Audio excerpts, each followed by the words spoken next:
Polisi harus melibatkan sejumlah lembaga untuk mengusut kasus bullying yang melibatkan anak artis karena sejumlah terduga pelaku masih di bawah umur. Hari ini polisi juga pertama kalinya memeriksa terduga pelaku. Lalu bagaimana jeratan pidana untuk para terduga pelaku dalam kasus bullying ini? Kita ulas sore hari ini bersama pakar hukum pidana Universitas Sudirman, Hipnu Nugroho. Prof. Hipnu, selamat sore. Selamat sore Mbak Odi.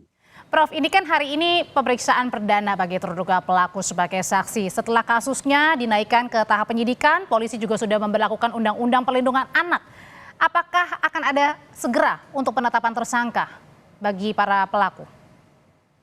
Ya, kalau kita tadi sudah mendengar bahwa ini sudah pada tingkat penyidikan, seharusnya penyidik anak PPA segera menentukan siapa tersangka.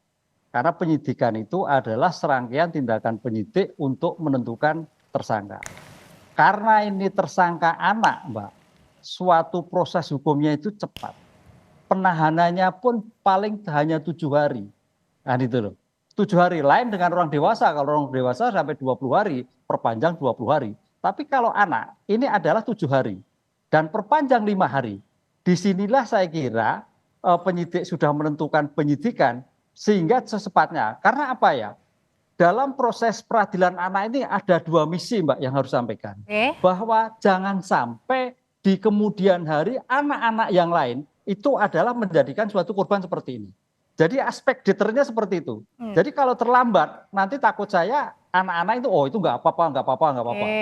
Aspek itu. Jadi pentingnya gitu. Kedua, pemeriksaan ini juga harus hati-hati. Jangan sampai memberikan rasa trauma.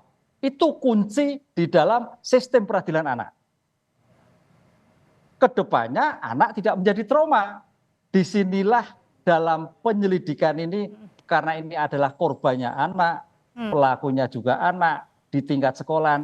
Kalau misalnya terduga pelakunya ini, Prof, ini kan salah satunya melibatkan anak artis. Apakah ini harusnya juga tidak menjadi hambatan ya, Prof, ya, dalam proses pemeriksaan maupun penetapan? Ya, kita menganut equality before the law, Mbak. Tidak ada anak artis, tidak ada anak pejabat, tidak ada anak petani.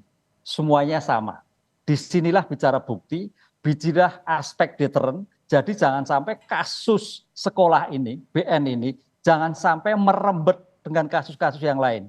Karena kalau kita lihat aspek di luar, Mbak, namanya pertarungan perkelahian itu ada di macam-macam. Disinilah saya kira menjadikan evaluasi juga bagi orang tua, bagi anak, bagi sekolah, untuk mengevaluasi bagaimana gerak-gerik anak. Jadi saya kira evaluasi sekolah juga evaluasi bagaimana gerak-gerik anak, bagaimana tindakan anak. Ini jangan sampai seolah-olah nanti langsung kepada polisi, tapi anak sekolahan itu menjadikan faktor fundamental untuk mencegah dini kejadian tersebut.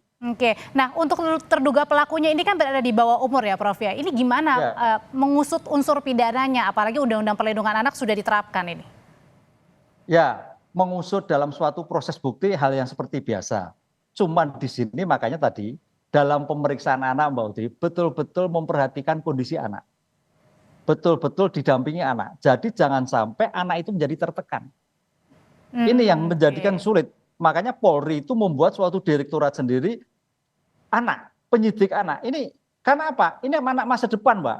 Masa depan yang harusnya menjadikan terima. Sehingga undang-undang itu memberikan suatu perlakuan khusus, baik itu pemeriksaannya, baik itu pemidanaannya, yang tidak boleh maksimal, paling separuh. Karena apa? Kalau toh sampai misalkan seperti kasus dulu, kasus yang melibatkan sampai kasus luka berat, ini anak bisa berkembang masa depan.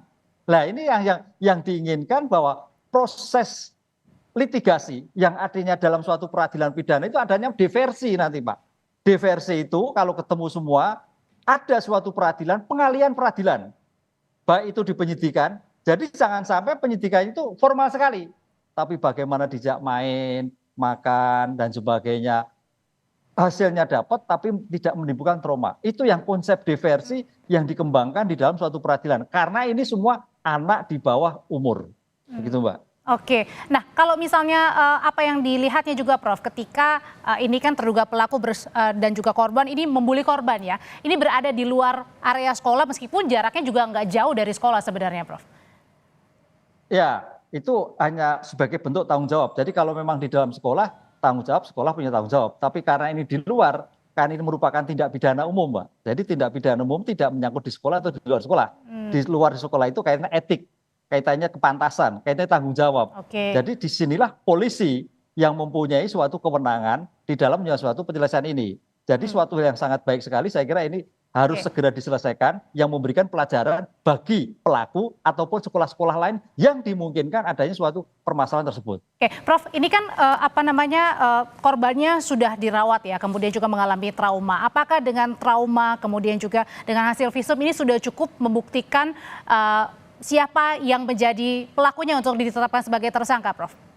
Atau butuh bukti-bukti lainnya? Saya kira kalau itu lingkupnya adalah anak, apalagi dalam lingkup sekolah, sangat cukup sekali, Mbak. Temannya sudah diperiksa, ada luka yang menyebabkan karirnya kekerasan. Itu kalau kita lihat di dalam suatu undang-undang perlindungan anak, pasal 80, masuk itu bagian pengancaman, penganiayaan, pendurungan. Jadi nggak sulit, karena ini anak. Tadi sampaikan ada yang sampai pembiaran juga. Ini suatu yang sangat luar biasa. Kenapa berarti artinya bisa juga yang anak-anak yang membiarkan melihat itu kejadian itu bisa juga dijerat? Sangat bisa, Mbak. Delik pembiaran mengetahui ada suatu kejahatan tapi tidak melaporkan. Disinilah nanti akan dipisah-pisah mana yang sebagai pelaku utama, mana sebagai pembiaran. Motifnya apa? Ini yang perlu sekali. Jadi karena ini anak, kita jangan mencoba pada suatu aspek sistem peradilan nanti diversi, tapi adalah motif. Motif ini sebagai aspek deteren sehingga menjadikan pelajaran bagi kelompok-kelompok anak lain, bagi orang tua, bagi sekolahan. Kalau kita pelajari ini kan kasus ini kan sudah lama sebetulnya, geng-geng itu. Sehingga tidak masuk geng. Ini kan pola lama sehingga sebetulnya bisa tercium, Mbak, tidak sampai meledak seperti ini. Kalau geng sendiri itu gimana sih, Prof? Artinya bisa disebut sebagai mungkin jangan-jangan ada perencanaan untuk membuli atau gimana itu bisa masuknya, Prof? Ya, bagus Mbak Uti. Kalau membuli perencanaan nanti kita lihat suatu proses mekanisme. Adakah dalam suatu geng itu pembulian? Adakah suatu perencanaan? Kalau melihat dari aspek itu kelompok, sepertinya ada perencanaan. Karena korban ini mungkin tidak mau mengikuti kehendak kelompok yang bersangkutan.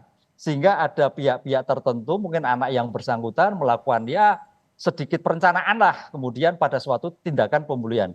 Karena kalau sudah kelompok suatu geng itu rasa emosionalnya tinggi, yang bersifat istilahnya faktor kriminogen itu bisa tinggi sekali. Lah itu yang sebetulnya bisa dicegah, tapi karena mungkin kelompok besar, lah inilah yang terjadi seperti sekarang ini. Dan menindas yang sendirinya ya atau yang kecilnya gitu ya, Prof? Iya, itu Mbak Uti.